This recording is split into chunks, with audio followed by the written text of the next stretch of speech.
నటరాజు ఎవరు? పురాణ కథ ప్రకారం శివుడు ఆదిభిక్షువుగా దారుకావనంలో పాదం మోపిన సమయంలో ఆయనను గుర్తుపట్టలేని కొందరు యాజ్ఞికులు అంటే యజ్ఞం చేసేవారు శివుణ్ణి హతమార్చేందుకు అభిచార హోమం అంటే ఒకరిని చంపబోటుకు చేసే హోమం చేశారు.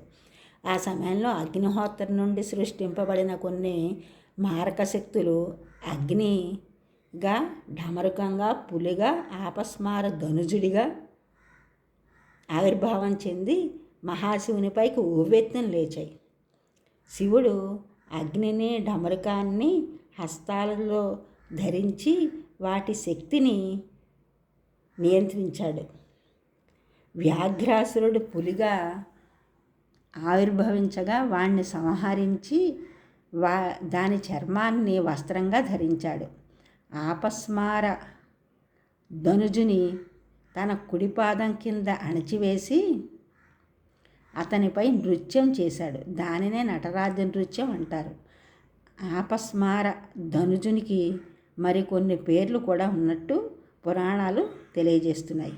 ఈ కథ వలన మనకు తెలిసింది ఏమిటంటే అహంకార శక్తులతో పరమేశ్వరుడు నియమించిన విధానం మనకు కనిపిస్తుంది.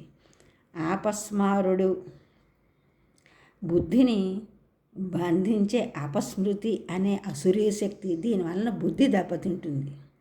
ఇటువంటి అసురీ శక్తిని మర్దించి బుద్ధిని చైతన్యవంతం చేసే జ్ఞాన స్వరూపమే శివుడు.